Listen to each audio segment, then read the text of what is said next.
ਸਤਿ ਸ਼੍ਰੀ ਅਕਾਲ। ਤੁਸੀਂ ਜੁੜੇ ਹੋਏ ਹੋ ਪੰਜਾਬੀ ਰੇਡੀਓ USA ਦੇ ਨਾਲ ਤੇ ਮੈਂ ਹਾਂ ਪ੍ਰਵੀਨ ਸ਼ਰਮਾ ਲੈ ਕੇ ਹਾਜ਼ਰ ਹਾਂ ਪ੍ਰੋਗਰਾਮ ਖਬਰ ਤੇ ਨਜ਼ਰ ਪ੍ਰੋਗਰਾਮ ਦੇ ਵਿੱਚ ਕੀ ਅਹਿਮ ਤੇ ਕੀ ਖਾਸ ਖਬਰਾਂ ਨੂੰ ਲੈ ਕੇ ਚਰਚਾ ਕਰਨ ਦੇ ਲਈ ਜੁੜ ਚੁੱਕੇ ਨੇ ਪੰਜਾਬ ਤੋਂ ਪੱਤਰਕਾਰ ਦੀਪਕ ਸ਼ਰਮਾ ਚਨਾਰਥਲ ਜੀ। ਸ਼ਰਮਾ ਸਤਿ ਸ਼੍ਰੀ ਅਕਾਲ, ਸਵਾਗਤ ਹੈ ਜੀ ਪੰਜਾਬੀ ਰੇਡੀਓ USA ਤੇ। ਸਤਿ ਸ਼੍ਰੀ ਅਕਾਲ ਪ੍ਰਵੀਨ ਜੀ, ਸਾਰੇ ਦਰਸ਼ਕਾਂ ਨੂੰ, ਸਾਰੇ ਸਰੋਤਿਆਂ ਨੂੰ ਪਿਆਰ ਭਰੀ ਸਤਿ ਸ਼੍ਰੀ ਅਕਾਲ ਜੀ। ਸਤਿ ਸ਼੍ਰੀ ਅਕਾਲ।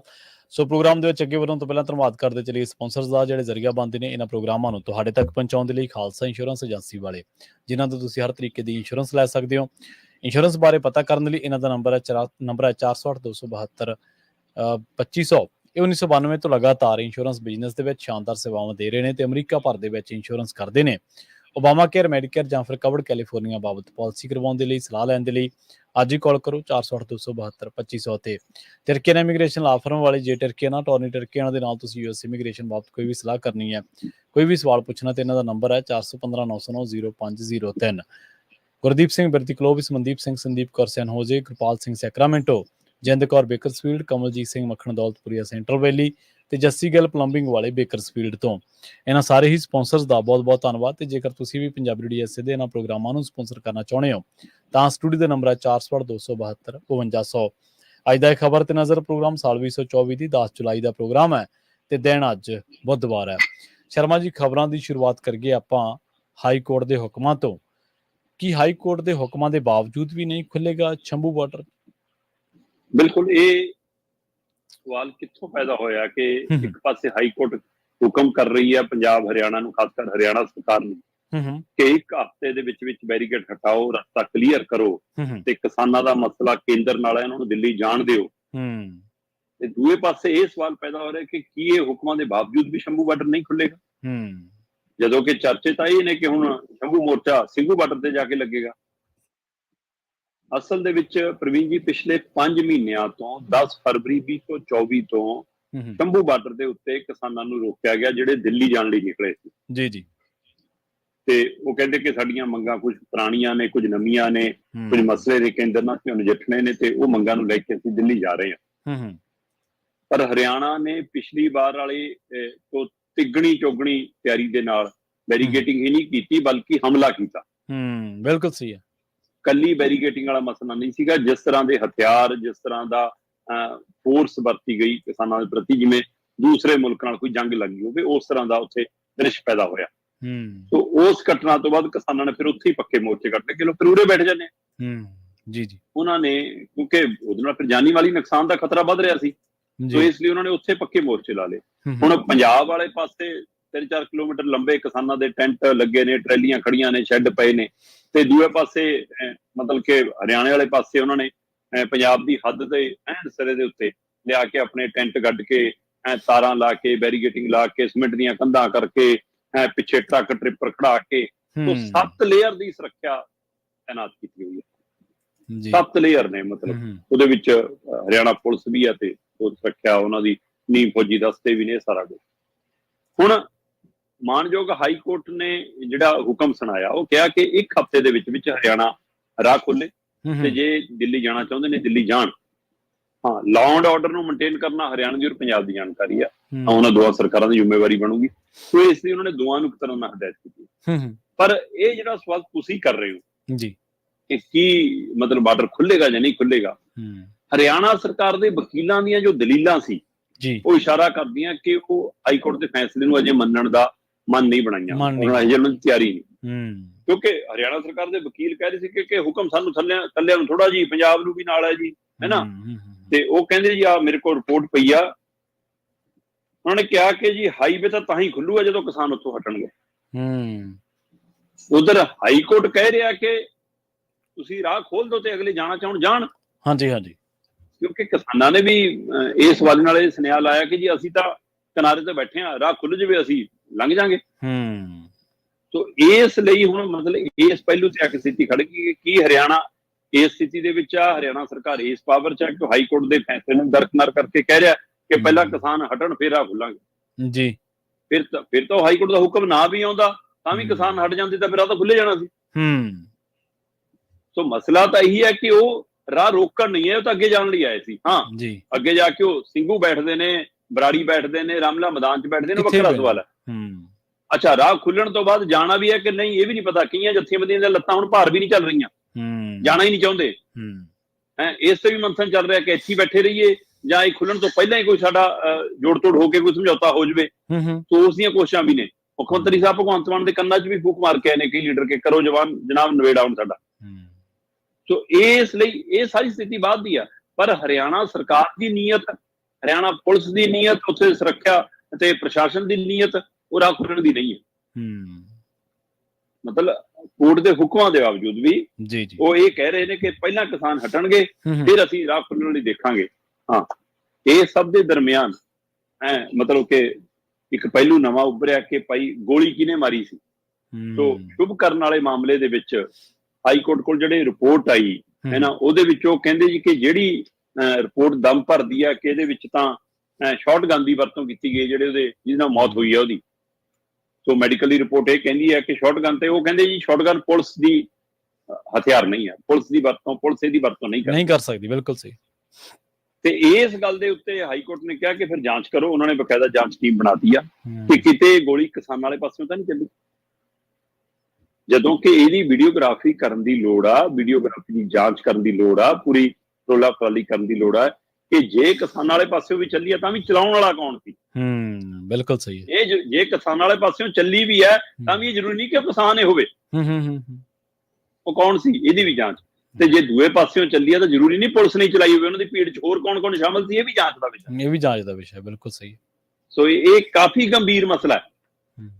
ਪਰ ਜਿਸ ਮਸਲੇ ਦੇ ਉੱਤੇ ਬਕਾਇਦਾ ਤੌਰ ਤੇ ਪਟੀਸ਼ਨ ਪਾਈ ਗਈ ਸੀ, ਜੇਕਰ ਉਸ ਨੂੰ ਦੇਖਣਾ ਹੋਵੇ, ਐਡਵੋਕੇਟ ਬਾਸੂ ਰੰਜਨ ਹੈ ਪੰਜਾਬ ਹਰਿਆਣਾ ਹਾਈ ਕੋਰਟ ਦੇ, ਜਿਨ੍ਹਾਂ ਨੇ ਪਟੀਸ਼ਨ ਦਾਖਲ ਕੀਤੀ ਸੀ ਕਿ ਜੀ 5 ਮਹੀਨੇ ਹੋ ਗਏ ਰਾਹ ਰੋਕਿਆ, ਕਾਰੋਬਾਰੀ, ਵਪਾਰੀ, ਦੁਕਾਨਦਾਰ, ਆਮ ਵਰਗ ਸਾਰੇ ਪਰੇਸ਼ਾਨ ਨੇ। ਉਹਨਾਂ ਨੇ ਪੁਆਇੰਟ ਦਰ ਪੁਆਇੰਟ ਕਿਹਾ ਕਿ ਭੁੱਖਮਰੀ ਦੀ ਕਗਾਰ ਤੇ ਆ ਗਿਆ ਕਾਰੋਬਾਰ ਦੁਕਾਨਦਾਰਾਂ ਦਾ। ਆਲੇ ਦੁਆਲੇ ਦੇ ਪਿੰਡਾਂ ਦੇ ਜਿਹੜੇ ਦੁੱਧ ਵੇਚਣ ਵਾਲੇ ਕਿਸਾਨ ਸਮੂਹ ਨੇ ਉਹਨਾਂ ਦਾ ਕੰਮ ਕਾਰ ਸਾਰਾ ਠੱਪ ਹੋ ਗਿਆ। ਨੌਕਰੀ ਪੇਸ਼ੀ ਵਾਲੇ ਆਉਣ ਜਾਣ ਵਾਲੇ ਲਈ ਮੁਸ਼ਕਲ ਹੋ ਗਈ। ਆਪਾਂ ਗੱਲ ਵੀ ਕੀਤੀ ਸੀ, 100 ਤੋਂ ਵੱਧ ਲੋਕ ਇਕੱਠੇ ਹੋ ਕੇ ਵੀ ਆਏ ਸੀ। ਫਿਰ ਉਸ ਤੋਂ ਬਾਅਦ ਇਸੇ 'ਚ ਉਹਨਾਂ ਨੇ ਕਿਹਾ ਕਿ ਜੀ ਸਰਕਾਰੀ ਬੱਸਾਂ ਦਾ ਰੂਟ ਡਿਵਰਟ ਹੋ ਗਿਆ, ਸਮਾਂ ਵੀ ਵੱਧ ਲੱਗਦਾ, ਤੇਲ ਵੀ ਵੱਧ ਲੱਗਦਾ, ਗੱਡੀਆਂ ਕਾਰਾਂ ਹੋਰ ਰੂਟਾਂ ਤੋਂ ਜਾਂਦੀਆਂ, ਹਾਦਸੇ ਵੱਧ ਗਏ। ਇੱਕ ਪਰਿਵਾਰ ਦਾ, ਪੰਜਾਬ ਦਾ ਇੱਕ ਪਰਿਵਾਰ ਦਾ ਨੌਜਵਾਨ ਕੱਲਾ ਪੁੱਤ ਸੀ, ਮੋਟਰਸਾਈਕਲ ਨੂੰ ਫੇਟ ਮਾਰ ਗਈ ਤੇ ਚੜਾਈ ਕਰ ਗਿਆ ਜੀ। ਕਿੰਨੇ ਹਾਦਸੇ ਵਾਪਰੇ ਇਸ ਬਦਲਵੇਂ ਰੂਟਾਂ ਕਰਕੇ, ਹੈ ਨਾ। ਫਿਰ ਇਸੇ ਤਰ੍ਹਾਂ ਉਹਨਾਂ ਨੇ ਇਹ ਵੀ ਕਿਹਾ ਕਿ ਐਂਬੂਲੈਂਸ ਤੱਕ ਨੂੰ ਦਿੱਕਤ ਆਉਂਦੀ ਹੈ। ਇਹ ਸਾਰੇ ਪਹਿਲੂਆਂ ਦੇ ਆਧਾਰ ਤੇ ਉਹਨਾਂ ਨੇ ਗੱਲ ਕਰਦੇ ਆ ਕਿ ਸਾਡੇ ਵਰਗੇ ਵਕੀਲਾਂ ਨੂੰ ਵੀ ਮੁਸ਼ਕਲ ਆਉਂਦੀ ਹੈ ਜੀ। ਕਹਿੰਦੇ ਕਿ ਅਸੀਂ ਕਈ ਕੇਸਾਂ ਲਈ ਪਟਿਆਲੇ ਜਾਣਾ ਹੁੰਦਾ, ਪਟਿਆਲੇ ਵਾਲਿਆਂ ਨੇ ਅੰਬਾਲੇ ਆਉਣਾ ਹੁੰਦਾ, ਉਹ ਸਾਰਾ ਕੁਛ ਸਾਡਾ ਆਉਣਾ ਜਾਣਾ ਔਖਾ ਹੋਇਆ ਪਿਆ। ਤੇ ਉਹ ਕਹਿੰਦੇ ਜੀ ਕਿ ਕਿਸਾਨਾਂ ਨੇ ਤਾਂ ਉੱਥੇ ਪੱਕੇ ਸ਼ੈੱਡ ਘਰ ਬਣਾ ਲਏ। ਇਹਦਾ ਮਤਲਬ ਇਹ ਵੀ ਕੋਈ ਹੈ ਨਹੀਂਗਾ ਕਿ ਹਾਂ ਹੁਣ ਉਹ ਕਹਿਣ ਕਿ ਅਸੀਂ ਏਦਾਂ ਹਟਦੇ, ਇਸ ਲਈ ਰਾਹ ਖਿਲਾਇਆ ਜਾਵੇ। ਤੇ ਉਹ ਕਹਿੰਦੇ ਕਿ ਲੋਕਾਂ ਦਾ, ਜੇ ਕਿਸਾਨਾਂ ਦਾ ਇਸ ਰਾਹ ਤੋਂ ਦਿੱਲੀ ਜਾਣ ਦਾ ਹੱਕ ਹੈ ਤਾਂ ਆਮ ਲੋਕਾਂ ਦਾ ਵੀ ਹੱਕ ਹੈ। ਪਟੀਸ਼ਨ 'ਚ ਇਹ ਸਾਰੀਆਂ ਗੱਲਾਂ ਨੂੰ ਆਧਾਰ ਬਣਾ ਕੇ ਉਹ ਪਟੀਸ਼ਨ ਦਾਖਲ ਕੀਤੀ ਸੀ, ਜਿਹਦੇ ਵਿੱਚ ਉਹਨਾਂ ਨੇ ਹਰਿਆਣਾ ਸਰਕਾਰ ਨੂੰ, ਪੰਜਾਬ ਸਰਕਾਰ ਨੂੰ, ਡੱਲੇਵਾਲ ਨੂੰ ਤੇ ਤਰਨ ਸਿੰਘ ਪੰਧੇਰ ਨੂੰ, ਇਹਨਾਂ ਨੂੰ ਪਾਰਟੀ ਵੀ ਬਣਾਇਆ ਵਕਤ। ਸੋ ਇਹ ਸਾਰੀ ਸੁਣਵਾਈ ਤੋਂ ਬਾਅਦ ਮਾਨਯੋਗ ਹਾਈ ਕੋਰਟ ਨੇ ਕਿਹਾ ਕਿ 1 ਹਫ਼ਤੇ ਦੇ ਅੰਦਰ ਅੰਦਰ ਰਸਤਾ ਕਲੀਅਰ ਕਰਕੇ ਦਿਓ, 1 ਹਫ਼ਤੇ 'ਚ ਬੈਰੀਗੇਡ ਹਟਾਓ, ਤੇ ਲਾਅ ਐਂਡ ਆਰਡਰ ਨੂੰ ਮੇਨਟੇਨ ਕਰਨਾ ਹਰਿਆਣੇ ਦੀ ਜ਼ਿੰਮੇਵਾਰੀ, ਪੰਜਾਬ ਦੀ ਜ਼ਿੰਮੇਵਾਰੀ। ਸੋ ਜੇ ਕਿਸਾਨ ਕੇਂਦਰ ਦੇ ਆਵਾਜ਼ਾਂ ਦਿੱਲੀ ਜਾਣਾ ਚਾਹੁੰਦੇ ਨੇ ਤਾਂ ਤੁਸੀਂ ਰਾਹ ਨਹੀਂ ਰੋਕ ਸਕਦੇ। ਉਹਨਾਂ ਦਾ ਸੰਵਿਧਾਨਕ ਹੱਕ ਬਣਦਾ ਕਿ ਇੱਕ ਸੂਬੇ ਦੇ ਕਿਸਾਨਾਂ ਨੂੰ ਦੂਏ ਸੂਬੇ 'ਚ ਆਉਣ ਤੋਂ ਜਾਂ ਆਪਣੀ ਦੇਸ਼ ਰਾਜਧਾਨੀ ਜਾਣ ਤੁਸੀਂ ਨਹੀਂ ਰੋਕ ਸਕਦੇ। ਸੋ ਹਾਈ ਕੋਰਟ ਦੇ ਸਖਤ ਹੁਕਮਾਂ ਦੇ ਬਾਵਜੂਦ ਹਰਿਆਣਾ ਸਰਕਾਰ ਦੀ ਕੋਈ ਪਹਿਲ ਕਦਮੀ ਨਜ਼ਰ ਨਹੀਂ ਆਉਂਦੀ। ਨਹੀਂ ਤਾਂ ਜੇ ਦਿੱਲੀ ਤੋਂ ਤਾਰਾਂ ਖੜਕੀਆਂ ਹੋਣ PM ਹਾਊਸ ਤੋਂ ਤਾਂ 10 ਮਿੰਟਾਂ 'ਚ ਬੈਰੀਕੇਡ ਖੁੱਲ ਜਾਂਦੇ ਜੀ। ਤੇ ਕੋਰਟ ਦੇ ਕੱਲ ਹੁਕਮਾਂ ਤੋਂ ਬਾਵਜੂਦ ਵੀ ਅਜੇ ਤੱਕ ਉੱਥੇ ਕੋਈ ਹਿਲਜੁਲ ਨਹੀਂ ਹੈ। ਸੋ ਇਸ ਤੋਂ ਇਹ ਸੰਭਾਵਨਾ ਬਣਦੀ ਜਾ ਰਹੀ ਹੈ ਕਿ ਹਰਿਆਣਾ ਸਰਕਾਰ ਖੋਲਣਾ ਨਹੀਂ ਚਾਹੁੰਦੀ, ਔਰ ਹੋ ਸਕਦਾ ਕਿ ਇਹ ਵਕੀਲ ਜਿਹਨਾਂ ਨੇ ਪਟੀਸ਼ਨ ਪਾਈ ਹੈ ਇਹਨਾਂ ਨੂੰ ਸੁਪਰੀਮ ਕੋਰਟ ਤੱਕ ਦਾ ਰੁਖ ਕਰਨਾ ਪਵੇ। ਕਿਸਾਨ ਜਥੇਬੰਦੀ ਨੇ ਆਪਣੀ ਮੀਟਿੰਗ ਬੁਲਾ ਲਈ ਹੈ 16 ਤਰੀਕ ਨੂੰ, ਕਿਹਾ ਕਿ ਅਗਲੀ ਰਣਨੀਤੀ ਦਾ ਮਤਲਬ ਐਲਾਨ ਕਰਾਂਗੇ। ਸੋ ਹੋ ਸਕਦਾ ਕਿ ਉਹ ਕਹਿਣ ਕਿ ਅਸੀਂ ਹੁਣ ਇੱਥੇ ਹੀ ਬੈਠੇ ਹਾਂ ਜੀ, ਹੈ ਨਾ, ਜਾਂ ਉਹ ਕਹਿਣ ਕਿ ਅਸੀਂ ਠੀਕ ਹੈ ਇੱਕ ਪਾਸੇ ਦਾ ਰਾਹ ਛੱਡ ਦਿੰਦੇ ਹਾਂ, ਫਿਰ ਜੇ ਉਧਰੋਂ ਰਾਹ ਖੁੱਲ ਜਾਂਦਾ ਫਿਰ ਅਸੀਂ ਇੱਕ ਪਾਸੇ ਦਾ ਰਾਹ ਖੋਲ ਦਾਂਗੇ, ਜਾਂ ਸਾਨੂੰ ਦਿੱਲੀ ਦੇ ਵਿੱਚ ਮੀਟਿੰਗ ਦਾ ਸੱਦਾ ਦਿੱਤਾ ਜਾਵੇ। ਉਹ ਕੀ ਆਉਂਦਾ ਹੈ ਆਉਣ ਵਾਲੀ 16 ਤਰੀਕ ਨੂੰ ਪਤਾ ਲੱਗੂਗਾ। ਫਿਲਹਾਲ ਸਭ ਦੀ ਨਜ਼ਰ ਹਰਿਆਣਾ ਸਰਕਾਰ ਤੇ ਹੈ ਕਿ ਹਾਈ ਕੋਰਟ ਦੇ ਹੁਕਮਾਂ ਦੇ ਬਾਵਜੂਦ ਉਹ ਅਣਦੇਖੀ ਕਰਨ ਵਾਲੀ ਮਨਸ਼ਾ ਕਿਉਂ ਪ੍ਰਗਟਾ ਰਹੀ ਹੈ। ਬਿਲਕੁਲ ਜੀ। ਤੇ ਨਾਲੇ ਤੁਸੀਂ ਦੇਖੋ ਵੀ ਜਿਹੜੇ ਆਪਣੇ ਆਪ ਨੂੰ ਸਭ ਤੋਂ ਵੱਡੇ ਦੇਸ਼ ਭਗਤ ਕਹਿੰਦੇ, ਉਹ ਕਾਨੂੰਨ ਦਾ ਕਿੰਨਾ ਕੁ ਸਨਮਾਨ ਕਰਦੇ ਆ। ਇੱਕ ਪਾਸੇ ਬਿਲਕੁਲ ਪ੍ਰਵੀਨ ਜੀ, ਇੱਕ ਪਾਸੇ ਹਰਿਆਣਾ ਸਰਕਾਰ ਦਾ ਇਹ ਨਜ਼ਰੀਆ, ਆਪਣੇ ਆਪ ਨੂੰ ਰਾਸ਼ਟਰਵਾਦੀ ਕਹਾਉਣ ਵਾਲੀ ਸਰਕਾਰ ਦਾ ਇਹ ਨਜ਼ਰੀਆ, ਦੂਜੇ ਪਾਸੇ ਇੱਕ ਚੰਗੀ ਪਹਿਲ ਕਦਮੀ ਪੰਜਾਬ ਸਰਕਾਰ ਨੇ ਕੀਤੀ। ਸ਼ੁਭਕਰਨ ਦੇ ਪਰਿਵਾਰ ਨੂੰ 1 ਕਰੋੜ ਦੀ ਰਾਹਤ ਰਾਸ਼ੀ ਦਿੱਤੀ। ਉਹਨਾਂ ਦੇ ਪਰਿਵਾਰ ਨੂੰ ਮੁੱਖ ਮੰਤਰੀ ਭਗਵੰਤ ਮਾਨ ਹੋਰਾਂ ਨੇ ਭੇਂਟ ਕੀਤੀ ਹੈ। ਉਸ ਦੀ ਭੈਣ ਨੂੰ, ਸ਼ੁਭਕਰਨ ਦੀ ਭੈਣ ਨੂੰ ਸਰਕਾਰੀ ਨੌਕਰੀ ਦਾ ਨਿਯੁਕਤੀ ਪੱਤਰ ਦਿੱਤਾ। ਇਹ ਸਰਕਾਰ ਦਾ ਸ਼ਲਾਘਾਯੋਗ ਕਦਮ ਹੈ, ਚਾਹੇ ਦੇਰ ਨਾਲ ਆਇਆ, ਚਾਹੇ ਉਹ ਜਲੰਧਰ ਪੱਛਮੀ ਵੋਟਾਂ ਤੋਂ ਚੰਦ ਪਹਿਲਾਂ ਆਇਆ, ਚੰਦ ਘੰਟੇ ਪਹਿਲਾਂ, ਹੈ ਨਾ। ਪਰ ਫਿਰ ਵੀ ਇਹ ਇਸੇ ਤਰ੍ਹਾਂ ਦਿੱਲੀ ਦੇ ਵਿੱਚ ਜਿਹੜੇ ਕਿਸਾਨ ਸ਼ਹੀਦ ਹੋਏ ਸੀ ਉਹਨਾਂ ਦੇ ਪਰਿਵਾਰਾਂ ਨੂੰ ਵੀ ਨਿਯੁਕਤੀ ਪੱਤਰ, ਇੱਕ ਮੈਂਬਰਾਂ ਨੂੰ ਨਿਯੁਕਤੀਆਂ ਵੰਡੀਆਂ ਜਾ ਰਹੀਆਂ ਨੇ, ਕੁਝ ਨੂੰ ਪਹਿਲਾਂ ਦਿੱਤੀਆਂ, ਕੁਝ ਨੂੰ ਹੁਣ ਦਿੱਤੀਆਂ ਗਈਆਂ ਨੇ। ਸੋ ਇਸ ਲਈ ਇਹ ਪ੍ਰਕਿਰਿਆ ਠੀਕ ਹੈ। ਪਰ ਇਹਦੇ ਨਾਲ ਨਾਲ ਪੰਜਾਬ ਸਰਕਾਰ ਦੇ ਉੱਤੇ ਇਹ ਸਵਾਲ ਤਾਂ ਹੈਗਾ ਕਿ ਸ਼ੁਭਕਰਨ ਵਾਲੇ ਮਾਮਲੇ 'ਚ ਇਨਸਾਫ ਕਿੱਥੇ? ਹਾਂਜੀ ਬਿਲਕੁਲ, ਪਰਚਾ ਕਿਉਂ ਨਹੀਂ ਕੀਤਾ? ਅਜੇ ਤੱਕ ਕਾਰਵਾਈ ਕਿਉਂ ਨਹੀਂ? ਜਾਂ ਕਿਸਾਨੀ ਮਸਲਿਆਂ ਦੇ ਹੱਲ ਲਈ ਤੁਹਾਡੀ ਤਨਦੇਹੀ ਨਾਲ ਉਵੇਂ ਜੱਦੋਜਹਿਦ ਕਿਉਂ ਨਹੀਂ ਹੈ ਨਾ? ਮਜ਼ਦੂਰ ਦੁਕਾਨਦਾਰਾਂ ਦੇ ਮਸਲਿਆਂ ਲਈ ਮੈਂ ਕਹਿੰਦਾ ਇੱਥੇ ਕਿਸਾਨਾਂ ਦੇ ਬੈਠਣ ਕਰਕੇ ਜੇ ਰਾਹ ਰੁਕਿਆ ਤਾਂ ਕਿਸਾਨ ਕਹਿੰਦੇ ਸਾਡੇ ਮਸਲੇ ਹੱਲ ਕਰ ਦਿਓ। ਸਰਕਾਰ ਨੇ ਜੇ ਇਹ ਚਾਰਜੋਈ ਨਹੀਂ ਕੀਤੀ ਤਾਂ ਜਿਹੜੇ ਲੋਕ ਇਹ ਕਹਿੰਦੇ ਕਿ ਸਾਨੂੰ ਇਹਨਾਂ ਕਰਕੇ ਮੁਸ਼ਕਲ ਹੁੰਦੀ ਆ, ਉਹਨਾਂ ਦੇ ਮਸਲੇ ਦੇ ਹੱਲ ਲਈ ਉਹ ਰਾਹ ਖਲਾਉਂਦੇ। ਮਤਲਬ ਕਿਸਾਨਾਂ ਦਾ ਮਸਲਾ ਹੱਲ ਹੋ ਜਾਂਦਾ, ਰਾਹ ਤਾਂ ਵੀ ਖੁੱਲ ਜਾਣਾ ਸੀ। ਜੀ ਹੈ, ਜੇ ਉਹਨਾਂ ਲੋਕਾਂ ਨੂੰ ਰਾਹਤ ਦੇਣ ਲਈ ਤੁਸੀਂ ਇਹਨਾਂ ਦਾ ਮਸਲਾ ਹੱਲ ਕਰਨ ਦੇ ਰਾਹ ਤਾਂ ਵੀ ਖੁੱਲ ਜਾਣਾ ਸੀ। ਮਸਲੇ ਤਾਂ ਹੱਲ ਕਰਨੇ ਪੈਂਦੇ ਆ ਨਾ। ਜੀ ਇੱਛਾ ਸ਼ਕਤੀ ਨਾ ਹਰਿਆਣੇ ਦੀ ਨਜ਼ਰ ਆਉਂਦੀ ਆ, ਨਾ ਪੰਜਾਬ ਵਾਲੀ ਨਜ਼ਰ ਆਉਂਦੀ ਆ। ਪਰ ਫਿਰ ਵੀ ਪੰਜਾਬ ਸਰਕਾਰ ਨੇ ਸ਼ੁਭਕਰਨ ਵਾਲੇ ਮਾਮਲੇ 'ਚ ਜਾਂ ਪੀੜਤ ਪਰਿਵਾਰਾਂ ਦੀ ਬਾਂਹ ਫੜਨ ਦੇ ਮਾਮਲੇ 'ਚ ਚੰਗੀ ਪਹਿਲਕਦਮੀ ਕੀਤੀ ਹੈ। ਇਹ ਕਾਬਲੇ ਤਾਰੀਫ। ਹਾਂਜੀ ਬਿਲਕੁਲ, ਜਿਵੇਂ ਤੁਸੀਂ ਦੱਸਿਆ ਨਿਆਂ ਨਹੀਂ ਦਵਾਇਆ ਹਾਲੇ ਤੱਕ, ਪਰ ਇੰਨਾ ਵੀ ਕੰਪਨਸੇਟ ਕਰ ਦਿੱਤਾ, ਮੁਆਵਜ਼ਾ ਦੇ ਦਿੱਤਾ, ਜਿਹੜੀ ਗੱਲ ਹੈ। ਜਲੰਧਰ ਪੱਛਮੀ ਦਾ ਰੁਖ ਕਰੀਏ, ਕਹਿੰਦੇ ਲੀਡਰਾਂ ਦਾ ਜ਼ੋਰ ਲੱਗ ਗਿਆ, ਬਹੁਤ ਗਰਮੀ ਬਹੁਤ ਸੀ, ਚੋਣ ਪ੍ਰਚਾਰ ਕਰਨਾ ਬਹੁਤ ਔਖਾ ਸੀ, ਮਿਹਨਤਾਂ ਤਰਲੇ ਕਰਨੇ ਕਿਹੜਾ ਸੌਖੇ ਅੱਜ ਕੱਲ੍ਹ ਵੋਟਰਾਂ ਦੇ, ਤੁਹਾਨੂੰ ਪਤਾ ਹੀ ਹੈ। ਪਰ ਵੋਟਰ ਵੀ ਕਹਿੰਦਾ ਵੀ ਇਹਨਾਂ ਨੇ 5 ਸਾਲ ਕਿਹੜਾ ਮੇਰੇ ਹੱਥ ਹੋਣਾ, ਚਲੋ ਹੁਣ ਆਏ ਆ ਤੇ ਠੀਕ ਹੈ। ਵੋਟਾਂ ਕਹਿੰਦੇ ਜਿੰਨਾ ਜ਼ੋਰ ਲੱਗਾ ਸੀ ਲੀਡਰਾਂ ਦਾ ਉਨੀਆਂ ਨਹੀਂ ਪਈਆਂ, ਵੋਟਾਂ ਘੱਟ ਪਈਆਂ, ਜ਼ੋਰ ਜ਼ਿਆਦਾ ਲੱਗ ਗਿਆ। ਬਿਲਕੁਲ ਪ੍ਰਵੀਨ ਜੀ, ਜਿੰਨਾ ਲੀਡਰਾਂ ਨੇ ਜ਼ੋਰ ਲਾਇਆ, ਜਿੰਨਾ ਪਸੀਨਾ ਲੀਡਰਾਂ ਨੇ ਬਹਾਇਆ, ਗੱਡੀਆਂ ਚੋਂ ਬਾਹਰ ਨਿਕਲ ਮਹੱਲਾ ਨੁੱਕੜ ਬੈਠਕਾਂ, ਮਤਲਬ ਕੋਈ ਵਾਰ ਨਹੀਂ ਛੱਡਿਆ ਪੰਜਾਬ ਦੇ ਮੁੱਖ ਮੰਤਰੀ ਸਾਹਿਬ ਨੇ। ਮਤਲਬ ਐਂ ਭੁਲੇਖਾ ਪਈ ਜਾਂਦਾ ਸੀ ਕਿ ਐਮਸੀ ਚੋਣ 'ਚ ਪ੍ਰਚਾਰ ਹੋ ਰਿਹਾ ਹੋਵੇ ਜਿਵੇਂ, ਹੈ ਨਾ। ਸੋ ਇਹ ਉਹ ਤਰੀਕਾ ਅਪਣਾਉਣ ਦੇ ਬਾਵਜੂਦ ਕੀ ਕਾਂਗਰਸ ਦਾ ਪ੍ਰਧਾਨ, ਕੀ ਕਾਂਗਰਸ ਦਾ ਸਾਬਕਾ ਮੁੱਖ ਮੰਤਰੀ, ਕੀ ਭਾਜਪਾਈ ਲੀਡਰ, ਕੀ ਅਕਾਲੀਆਂ ਦੀ ਬੀਬੀ ਜਗੀਰ ਕੌਰ ਹੋਰੀ ਪੱਕੇ ਉੱਥੇ ਸੀ। ਸੋ ਇੰਨਾ ਜ਼ੋਰ ਪਹਿਲਾਂ ਕਦੇ ਐ ਨਹੀਂ ਦੇਖਿਆ ਕਿ ਹਾਂ ਪਾਰਟੀ ਨੇ ਐ ਲਾਇਆ। ਉਹਦੇ ਬਾਵਜੂਦ ਵੀ ਮਤਲਬ ਅੱਧੀਆਂ ਵੋਟਾਂ ਹੀ ਪੋਲ ਹੋਈਆਂ। ਆਪਾਂ ਕੱਲੇ ਗੱਲ ਕਰ ਰਹੇ ਸੀ ਕਿ 1,71,963 ਵੋਟਾਂ ਨੇ ਜੀ, ਤੇ ਵੋਟਾਂ ਪੋਲ ਹੋ ਰਹੀਆਂ ਸਿਰਫ 55%।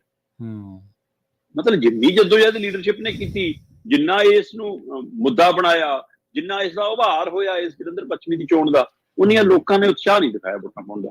ਕੀ ਇਹ ਕਹਿਰ ਦੀ ਗਰਮੀ ਦਾ ਅਸਰ ਸੀ? ਕੀ ਇਹ ਲੋਕਾਂ ਦੀ ਮਤਲਬ ਨਿਰਾਸ਼ਾ ਹੈ ਹੁਣ ਸਿਆਸਤਦਾਨਾਂ ਪ੍ਰਤੀ? ਉਹ ਪਾਰਟੀਆਂ ਦੇ ਇਸ ਸਿਸਟਮ ਤੋਂ ਅੱਕ ਗਏ ਨੇ? ਕੀ ਉਹ ਦਲ ਬਦਲੀਆਂ ਦੇ ਕਾਰਨ ਦੁਖੀ ਨੇ, ਹੈ ਨਾ? ਕੀ ਉਹਨਾਂ ਨੂੰ ਲੱਗਦਾ ਕਿ ਜਿਮਨੀ ਚੋਣ ਦੇ ਕੋਈ ਨਤੀਜੇ ਨਹੀਂ ਨਿਕਲਣੇ? ਕੀ ਇਹ ਰਾਖਵੀਂ ਸੀਟ ਦਾ ਅਸਰ ਹੈ ਕਿ ਕਿਹੜੇ ਮਹੱਲੇ 'ਚੋਂ ਵੋਟ ਘੱਟ ਨਿਕਲੀ, ਕਿਹੜੇ 'ਚੋਂ ਵੱਧ? ਕਿਤੇ ਜਨਰਲ ਵਰਗ ਘੱਟ ਤਾਂ ਨਹੀਂ ਪਾਉਣ ਆਇਆ? ਕਿੰਨੇ ਹੀ ਪਹਿਲੂ ਨੇ ਜੀ, ਇਹ ਸਾਰੇ ਪਹਿਲੂ ਗੌਰ ਮੰਗਦੇ ਨੇ।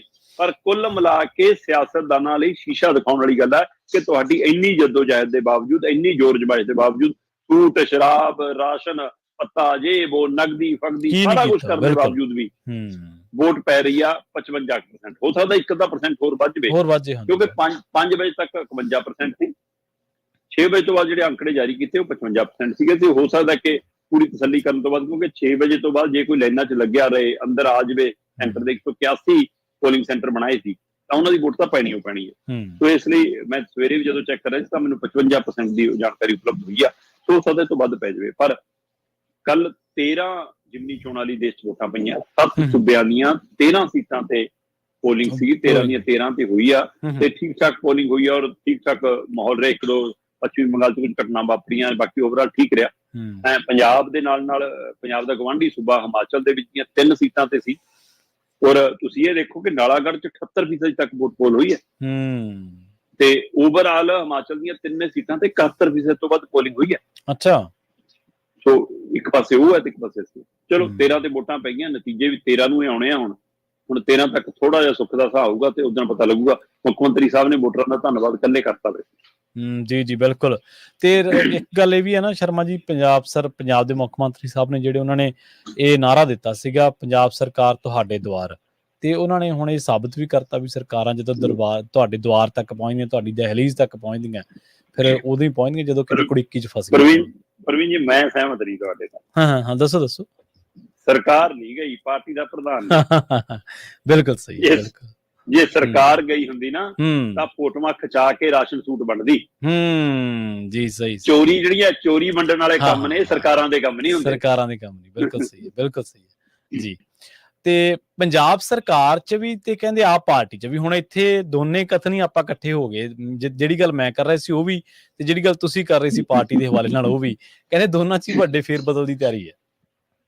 ਪ੍ਰਵੀਨ ਜੀ, ਤੁਹਾਡੇ ਧਿਆਨ ਚ ਹੋਣਾ ਕਿ ਜਦੋਂ ਲੋਕ ਸਭਾ ਚੋਣਾਂ ਦੇ ਨਤੀਜੇ ਆਏ ਸੀ ਉਸ ਤੋਂ ਬਾਅਦ ਆਪਾਂ ਚਰਚਾ ਕੀਤੀ ਸੀ ਕਿ 4 ਤੋਂ 6 ਮੰਤਰੀਆਂ ਦੀ ਛੁੱਟੀ ਹੋਣ ਦੀ ਤਿਆਰੀ ਹੈ।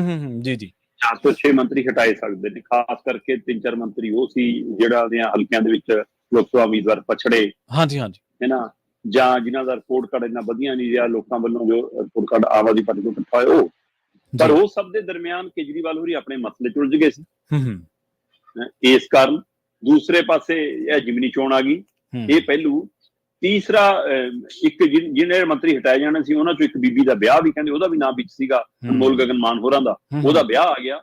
ਤੋ ਇਹ ਸਾਰੇ ਪਹਿਲੂਆਂ ਨੇ ਕਹਿੰਦੇ ਮਾਮਲਾ ਠੰਡੇ ਪਾਸੇ ਪਤਾ ਸੀ। ਉਦੋਂ ਬਾਅਦ ਕੇਜਰੀਵਾਲ ਵਾਲੀ ਫਿਰ ਵਾਪਸੀ ਹੋ ਗਈ ਤੇ ਜੇਲ੍ਹ ਅੰਦਰ। ਉਹ ਤੋਂ ਬਾਵਜੂਦ ਵੀ ਕਹਿੰਦੇ ਮੁੱਖ ਮੰਤਰੀ ਸਾਹਿਬ ਨੇ ਜੇਲ੍ਹ ਦੇ ਅੰਦਰ ਪਹੁੰਚ ਕਰਕੇ ਵੀ ਇੱਕ ਸੂਚੀ ਤਿਆਰ ਕਰਕੇ ਗਏ ਸੀਗੇ ਕਿ ਕੈਬਨਿਟ ਮੰਤਰੀ ਬਦਲਨੇ ਆ ਜੀ, ਆਪਾਂ ਆਹ ਲਾਉਣੇ ਆ, ਤੇ ਕਹਿੰਦੇ ਉਧਰ ਹੁੰਗਾਰਾ ਨਹੀਂ ਮਿਲਿਆ। ਅੱਛਾ। ਪਰ ਇਹ ਸਭ ਦੇ ਦਰਮਿਆਨ ਮੁੱਖ ਮੰਤਰੀ ਭਗਵੰਤ ਮਾਨ ਉਹਨਾਂ ਨੇ ਹਾਰ ਦੀ ਸਮੀਖਿਆ ਆਪਣੇ ਦਮ ਤੇ ਕੀਤੀ, ਆਪਣੇ ਪੱਧਰ ਤੇ ਕੀਤੀ। ਰਾਘਵ ਚੱਡਾ ਹੋਰਾਂ ਨੇ ਆਪਣੀਆਂ ਰਿਪੋਰਟਾਂ ਇਕੱਠੀਆਂ ਕੀਤੀਆਂ, ਸੰਦੀਪ ਪਾਠਕ ਨੇ ਆਪਣੇ ਪੱਧਰ ਤੇ ਬੈਠਕ ਕੀਤੀ, ਕੇਜਰੀਵਾਲ ਦੀ ਇੱਕ ਟੀਮ ਵੱਖਰਾ ਸਰਵੇ ਕਰ ਗਈ। ਤੇ ਇਹ ਸਾਰਿਆਂ ਦੇ ਹਵਾਲੇ ਨਾਲ ਹੁਣ ਇਹ ਖਬਰ ਹੈ ਕਿ ਜੀ ਦੋਏ ਪਾਸੇ ਬਦਲਾ ਬਦਲੀ ਹੋਣੀ ਹੈ, ਪਾਰਟੀ ਚ ਵੀ, ਸਰਕਾਰ ਚ ਵੀ, ਕੈਬਨਿਟ ਚ ਵੀ ਤੇ ਪਾਰਟੀ ਦੇ ਅਹੁਦੇਦਾਰਾਂ ਚ ਵੀ। ਜੇ ਤਾਂ ਹੁਣ ਕੈਬਨਿਟ ਚ ਇਕੱਲੇ ਮੰਤਰੀਆਂ ਦੀ ਹੁੰਦੀ ਹੈ ਫਿਰ ਤਾਂ ਠੀਕ ਆ, ਕੈਬਨਿਟ ਦੇ ਵਿੱਚ ਤਾਂ ਮੁੱਖ ਮੰਤਰੀ ਵੀ ਆਉਂਦੇ ਨੇ। ਤੇ ਇਹ ਕਹਿੰਦੇ ਪਾਰਟੀ ਇਸ ਸਿਧਾਂਤ ਤੇ ਹੁਣ ਗੱਲ ਕਰ ਰਹੀ ਆ ਕਿ ਇੱਕ ਬੰਦੇ ਕੋਲ ਇੱਕ ਅਹੁਦਾ ਦਿਓ, ਜਾਂ ਤਾਂ ਪਾਰਟੀ ਪ੍ਰਧਾਨਗੀ ਜਾਂ ਮੁੱਖ ਮੰਤਰੀ। ਠੀਕ ਹੈ ਜੀ। ਸੋ ਇਹਦਾ ਮਤਲਬ ਭਗਵੰਤ ਮਾਨ ਹੋਰਾਂ ਤੋਂ ਇੱਕ ਕੁਰਸੀ ਤਾਂ ਵਾਪਸ ਲਈ ਜਾ ਸਕਦੀ ਆ, ਉਹ ਪ੍ਰਧਾਨਗੀ ਵਾਲੀ ਲੈਂਦੇ ਨੇ ਕਿ ਜਾਂ ਮੁੱਖ ਮੰਤਰੀ ਲੈਂਦੇ ਨੇ। ਪਰ ਜੇ ਮੁੱਖ ਮੰਤਰੀ ਦੀ ਕੁਰਸੀ ਵਾਪਸ ਲੈਣ ਦਾ ਇਹ ਆਧਾਰ ਆ ਕਿ 13-0 ਦਾ ਨਾਅਰਾ ਦਿੱਤਾ ਸੀ, ਕਿਉਂਕਿ ਪਾਰਟੀ ਦੇ ਅੰਦਰ ਇਹ ਗੱਲ ਚੱਲੀ ਆ ਕਿ ਇਹਦੇ ਲਈ ਮੁੱਖ ਮੰਤਰੀ ਸਾਹਿਬ ਜ਼ਿੰਮੇਵਾਰ ਨੇ। ਠੀਕ ਹੈ, ਕਿ 13-0 3-10 ਕਿਉਂ ਹੋਇਆ, ਤਿੰਨੇ ਕਿਉਂ ਆਈਆਂ, 10 ਕਿੱਥੇ ਉੱਡ ਗਈਆਂ। ਤਾਂ ਉਹ ਕਹਿੰਦੇ ਕਿ ਮੁੱਖ ਮੰਤਰੀ ਦੇ ਖੇਮੇ ਨੇ ਇਹ ਵੀ ਗੱਲ ਦਿੱਲੀ ਪਹੁੰਚਾਤੀ ਕਿ ਜਨਾਬ ਜੇ ਇਹੀ ਆਧਾਰ ਆ ਫਿਰ ਦਿੱਲੀ ਤੇ ਵੀ ਲਾਗੂ ਕਰ ਲਿਓ। ਉੱਥੇ ਵੀ 7 ਹਾਰੇ ਤਾਂ ਤੁਸੀਂ ਲਗਾਤਾਰ 2 ਵਾਰ 7-0 ਹੋ ਰਿਹਾ ਤੁਹਾਡਾ। ਬਿਲਕੁਲ ਸਹੀ ਹੈ, ਬਿਲਕੁਲ ਜੀ ਜੀ। ਤੇ ਫਿਰ ਪਾਰਟੀ ਦੇ ਸੁਪਰੀਮੋ ਤੇ ਪਾਰਟੀ ਦੇ ਮੁੱਖ ਮੰਤਰੀ ਦੇ ਨਹੀਂ ਲਾਗੂ ਹੁੰਦਾ ਨਿਯਮ। ਉਹ ਕੇਜਰੀਵਾਲ ਦਾ ਜੇਲ੍ਹ ਚ ਜਾ ਕੇ ਵੀ ਨਹੀਂ ਛੱਡ ਰਿਹਾ ਕੁਰਸੀ। ਪਰ ਜਿਹੜੇ ਮੁੱਖ ਮੰਤਰੀ ਭਗਵੰਤ ਮਾਨ ਦੀ ਕੁਰਸੀ ਲੈਣਾ ਚਾਹੁੰਦੇ ਨੇ ਉਹਨਾਂ ਚ ਕੁਝ ਮੰਤਰੀ ਨੇ। ਅੱਛਾ। ਤੇ ਦੌੜ ਚ ਸਪੀਕਰ ਸਾਹਿਬ ਦਾ ਨਾਮ ਵੀ ਚੱਲੀ ਜਾਂਦਾ। ਹਾਂ, ਠੀਕ ਹੈ ਜੀ।